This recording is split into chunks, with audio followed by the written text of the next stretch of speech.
and driving sustainable economic growth. The IDICE program represents not just an initiative, no, but a catalyst for transformation, a beacon of hope for generations to come. We miss the agricultural age. Africa missed the industrial age. We are now in the knowledge-driven post-industrial age. And we need to take maximum advantages and opportunities that are beckoning at us. Chairman of the Technical Committee noted that the IDI's substantial financial backing underscores the program's potential to drive transformative change in Nigeria's digital and creative sectors. He's going to be doing a lot of training, a lot of support in the area of science, technology, innovation, and the creative arts, most importantly. So we intend to be able to touch at least about 5 million Nigerian youths, directly and indirectly, and we're soon going to be starting with a training of about 300,000. This is a very critical and central program related to the Renewed Hope agenda of the President Bola Ahmed Tinubu administration, and also critically targeting the youth. With the groundwork laid, the committee anticipates the first drawdown of funds on April 15, 2024, marking a significant milestone in the program's implementation process. From the State House, Abrahaman Jibrila, NTA News. The federal government has arraigned Binance Holdings Limited at the Federal High Court in Abuja, along with its two executives, Tigran Gambarian and Nadim Anjawala. Judiciary correspondent Austin Ayebe reports that they were, however, unable to take their plea due to inability of the prosecution to serve the first defendant with charges. Proceedings started this morning with serious legal arguments on whether the second defendant in court can proceed to take his plea without the first defendant, Binance Holdings Limited, being served with charges. The defendants are being charged for money laundering by the Economic and Financial Crimes Commission (EFCC) and multiple tax evasions by the Federal Inland Revenue Service in the two separate cases. The first defendant, a company Binance Holdings Limited, was not legally represented in court. The second defendant was in court, while the third escaped from custody on 22nd February 2024.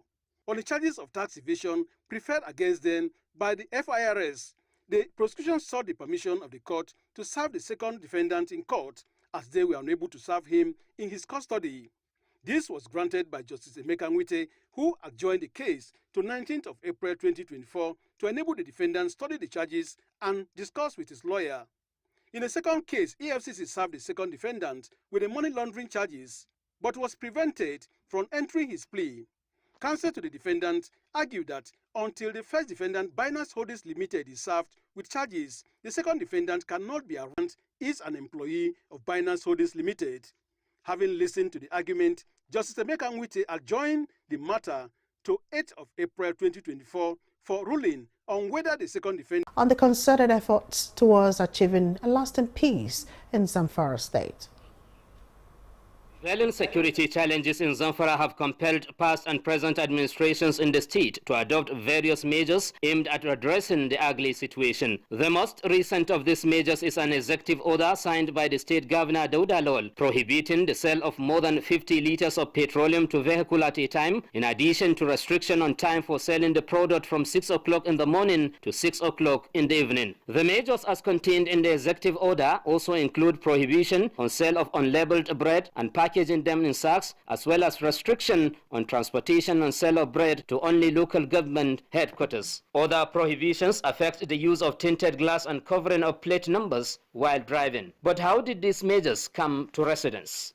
It's not a bad idea, it's a good idea, so that government should be able to know to trace out those people that are not ready to contribute or to bring peace to the humanity. For me as a citizen, any measure that the government intends to take to curtail the issue of insecurity in the state is a welcome one.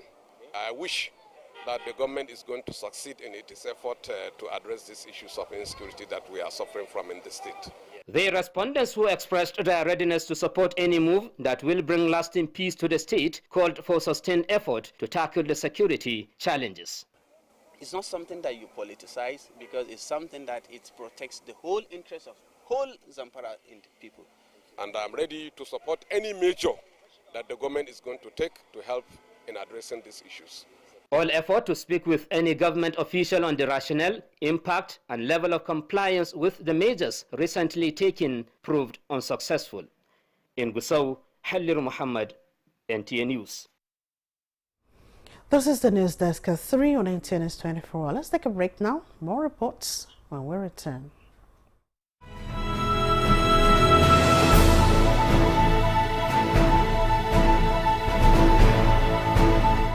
From the creeks of the Niger Delta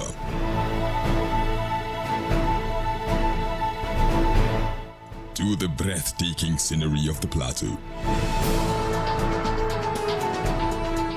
in noonday and nighttime, we set out to bring to you captivating stories that evoke your emotions. For fascinating documentaries and reports on day-to-day issues with expert analysis, tune in to NTA NEWS24, DSTV channel 419, GoTV channel 26, StarTimes channel 101 and 433, and Free TV channel 703.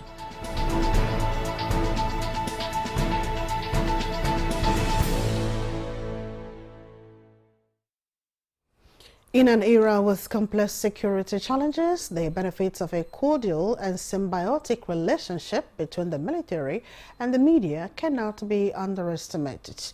In this relationship, the Chief of Army Staff, Lieutenant General Tourid Lagbaja, says will help to safeguard national security.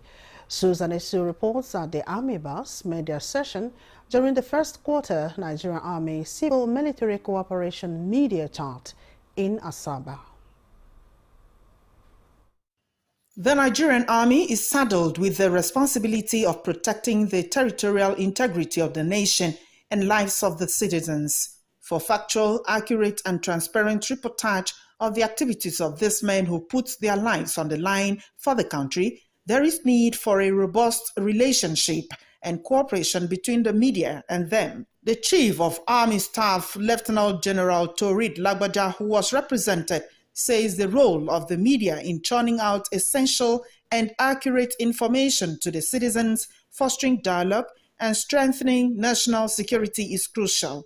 As the Nigerian Army is striving to deliver on its constitutional mandate, the media should also uphold the highest standards of professionalism, accuracy, impartiality, and patriotism by ensuring that their reports contribute positively to national security. Having acknowledged the huge contributions of the media in shaping public opinion, the Nigerian Army is committed to keeping the media informed of its activities through civil-military relations programs. Critical stakeholders in the media industry, including the Director General of the Nigerian Television Authority, Salihu Dembos, represented by the General Manager NTA Asaba, the Director General Danche, and others, emphasized the need for stronger synergy and transparency between the media and the military for accurate and professional reportage of the activities. This is the right time for relationship between the military and the media to be deepened. It's the right time that media and military should have a very robust relationship. There's no time than now that the military need to partner with the media, because of course the battle space is not just on the ground but also in the media space. Highlights of the event were lectures by seasoned resource persons and the media chat. Major General Nosakari Uba, Susan Esu, NTA News. Africa Office of the International Development Programme, IDP, handlers of International English Language Testing System, IELTS, has opened its office in Abuja to meet Nigerians' growing demand for migration and career progression jobs. Dr. Alabi reports. Youth and the general training is designed to measure applicants' English language proficiency reflecting both everyday workplace and social context. For either study overseas or migration. Our goal has always been to make sure the students who come to us with big ambitions and big audacious goals, to kind of support them from counseling, from application, visa support, and even post-application services. With more than 4 million beneficiaries across Africa, IELTS appears to be facilitating international mobility. We created an app called IELTS by IDP. They can download it on Play Store or on App Store. Now, the purpose of this app is for them to be able to use it to prepare their different articles. Starting with IELTS on computer. And later this month, we also commence the IELTS on paper. It's a well-kitted facility. It's got quite good capacity as well in terms of the number of students that can undertake the tests. And it's good to see that given the demand for these services, that they have been able to meet the market demand. For the International Development Program, IDP, this Abuja Smart Office, it's about value addition and creating an environment for ease of doing IELTS for migration and career progression purposes. In Abuja, Tokwe Alabi, NTA News. Technology-enabled visibility platforms will be inaugurated by September for monitoring of funds and activities at primary healthcare centers to ensure transparency. The Chief Executive Officer of the National Primary Healthcare Development Agency, Dr. Mui Aina, said this on Good Morning Nigeria. Kemini Williams brings highlights of that discussion. Primary health care, which is pivotal to preventing and managing 70% of disease burden in Nigeria, current country, as well as better and accessible primary health care facilities, are to be established in Nigeria within the next 2 years. Biggest challenge that plagued the primary health care system before now was just the lack of reliable, consistent funds. So you have facilities, you put health workers there, but they can't get the commodities that they need, they can't get transport to reach the communities to do outreaches, they cannot hire cleaners, or they cannot hire extra midwives when they need it because of volume and things like that. They want to go pick up vaccines because they don't have their own power or cold chain infrastructure. They need to go to a nearby facility or the local government to pick up vaccines. They don't have transportation. So the Basic Healthcare Provision Fund has been transformative in that regard. Another guest on the program suggested that the Primary Healthcare Agency should provide 24-hour services with enlightenment on healthcare insurance and improved trust for primary healthcare providers to help check vaccine hesitancy in communities. And even the services are not free. The health workers that are being recruited by the local governments are supposed to be paid. And this is why I am consistently hammering on this issue of coordination. If the federal government is doing everything, he is doing everything as the chief of National Primary Healthcare Development Agency, but the states are not equally responding, or the local governments are also not equally, then we still have problems. The guest advised community leaders to take responsibility to ensure every child in their community is vaccinated. In Abuja, Kemini Williams, NTA News. The Internet of Things, also known as IoT, has the potential to revolutionize industries and daily life at unprecedented levels. Experts believe this could come at a cost. And so in this special report, Toyibat Anifowoshe takes a look at how this cost can be tackled in Nigeria. The Internet of Things refers to the connection between people and objects, as well as between the objects themselves, creating a more intelligent world.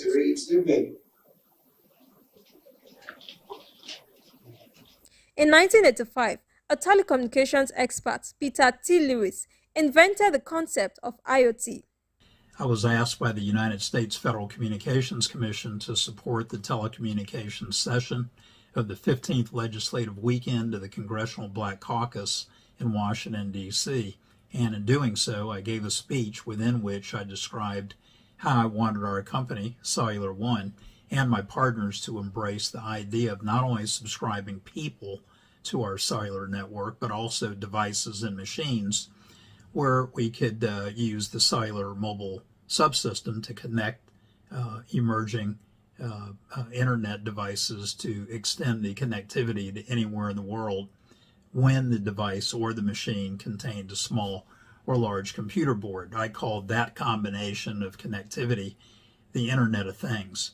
I had no idea back in He predicted that not only humans, but also machines and other things would actively communicate via the internet. Years later, it's becoming a reality.